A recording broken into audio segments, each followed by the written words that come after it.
ಶ್ರೀ ಗುರುಚರಿತ್ರೆ 25ನೇ ಅಧ್ಯಾಯ. ಹರಿ ಓಂ ಶ್ರೀ ಗುರುಭ್ಯೋನ್ನಮಃ.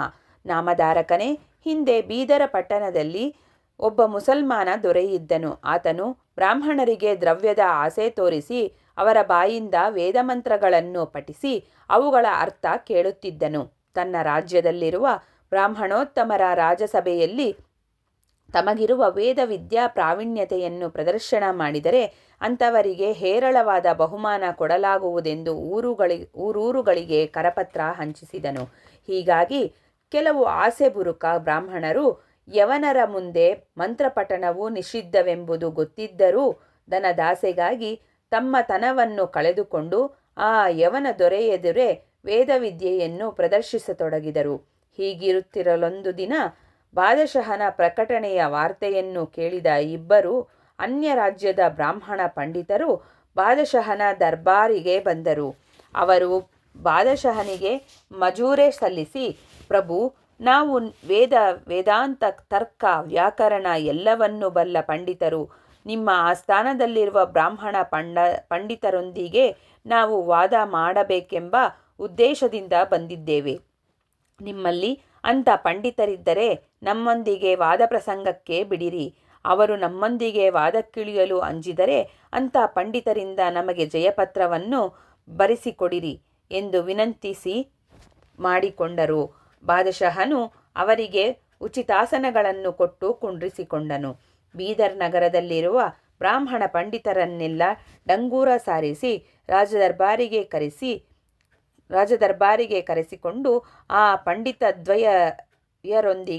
ವೇದ ವಿಷಯಗಳನ್ನು ವಾದ ಮಾಡಿ ಗೆಲ್ಲುವವರು ನಿಮ್ಮಲ್ಲಿ ಯಾರಾದರೂ ಇದ್ದರೆ ಅವರಿಗೆ 1000 ಮೊಹರುಗಳ ಸಂಭಾವನೆ ಕೊಡುತ್ತೇನೆ. ಯಾರಾದರೂ ವಾದ ಮಾಡಿರಿ ಎಂದನು. ಧನದಾಸೆಯಿಂದ ತಮ್ಮಲ್ಲಿದ್ದ ಅಲ್ಪ ವಿದ್ಯೆಯನ್ನು ಬಾದಶಹನೆದುರು ಪ್ರದರ್ಶಿಸಿ ದುಡ್ಡು ಪಡೆದ ನೀತಿಭ್ರಷ್ಟ ಬ್ರಾಹ್ಮಣರು ಆ ಇಬ್ಬರು ಪಂಡಿತರ ಆಢ್ಯತೆ, ಬಿರುದಾವಳಿ ಮುಂತಾದವುಗಳನ್ನು ಕಂಡು ಅಂಜಿ ಹಿಂಜರಿದರು.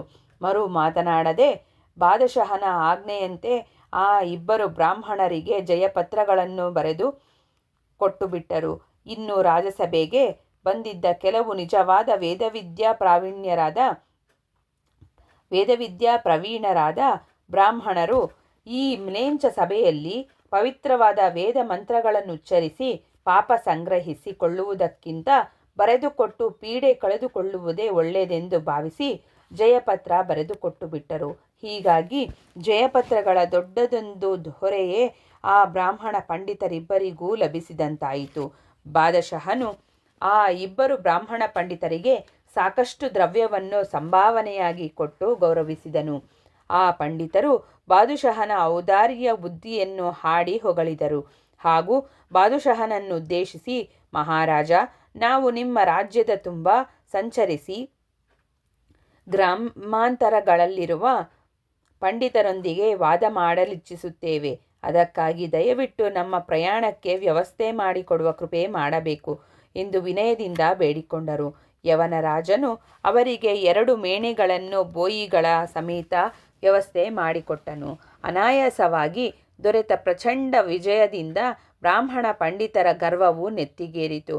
ಕುಮಸಿ ಗ್ರಾಮದಲ್ಲಿ ತ್ರಿವಿಕ್ರಮ ಭಾರತಿ ಎಂಬ ಹೆಸರಿನ ತ್ರಿವೇದಿ ಪಂಡಿತನಿದ್ದಾನೆ ಎಂಬ ಸುದ್ದಿ ತಿಳಿದ ಆ ಮದಾಂಧ ಪಂಡಿತರು ಕುಮಸಿಗೆ ಬಂದರು.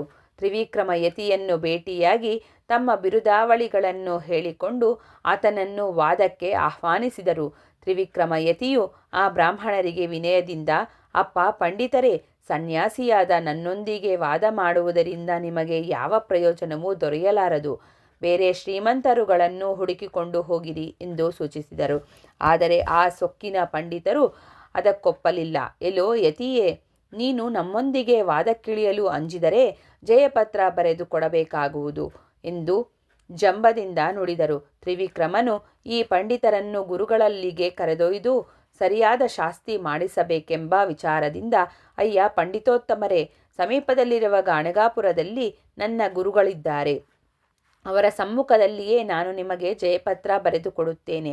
ಒಂದು ವೇಳೆ ನೀವು ವಾದದಲ್ಲಿ ಗುರುಗಳನ್ನು ಸೋಲಿಸಿದರೆ ಅವರಿಂದಲೂ ಜಯಪತ್ರ ದೊರೆಯಬಹುದು. ಕಾರಣ ಅಲ್ಲಿಗೆ ಹೋಗೋಣ ಬನ್ನಿರಿ ಎಂದರು. ಪಂಡಿತರು ಅದಕ್ಕೊಪ್ಪಿ ಆಢ್ಯತೆಯಿಂದ ಮೇಣೆ ಏರಿ ಕುಳಿತುಕೊಂಡರು. ಕಾಲು ನಡಿಗೆಯಿಂದ ಹೊರಟ ತ್ರಿವಿಕ್ರಮನಿಗೆ, ಎಲೋ ಯತಿಯೇ, ನೀನು ಮುಂದೆ ನಡೆಯುತ್ತಾ ಮಾರ್ಗದರ್ಶನ ಮಾಡು ಎಂದು ಗರ್ವದಿಂದ ಹೇಳಿದರು. ತ್ರಿವಿಕ್ರಮ ಯತಿಯು ಕಾಲು ನಡಿಗೆಯಿಂದ ಮುಂದೆ, ಪಂಡಿತರಿಬ್ಬರು ಮೇಣೆಯಲ್ಲಿ ಆತನ ಹಿಂದೆ. ಹೀಗೆ ಅವರೆಲ್ಲರೂ ಗಾಣಗಾಪುರಕ್ಕೆ ಬಂದು ತಲುಪಿದರು. ತ್ರಿವಿಕ್ರಮನು ಮೇಣೆಗಳನ್ನು ಹೊರಗೆ ನಿಲ್ಲಿಸಿ ತಾನೊಬ್ಬನೇ ಮಠದೊಳಗೆ ಹೋಗಿ ಗುರುಗಳಿಗೆ ಸಾಷ್ಟಾಂಗ ನಮಸ್ಕಾರ ಮಾಡಿ ಆ ಪಂಡಿತರ ವಿಚಾರವನ್ನು ತಿಳಿಸಿದನು. ಗುರುಗಳು ತಮ್ಮ ಶಿಷ್ಯನೊಬ್ಬನನ್ನು ಕಳಿಸಿ ಹೊರಗಿದ್ದ ಇಬ್ಬರು ಪಂಡಿತರನ್ನು ಮಠದ ಆವರಣದಲ್ಲಿ ಕರೆಸಿಕೊಂಡರೆಂಬಲ್ಲಿಗೆ ಸಾರರೂಪ ಶ್ರೀ ಗುರುಚರಿತ್ರೆಯ 25ನೇ ಅಧ್ಯಾಯವು ಮುಕ್ತಾಯವಾಯಿತು.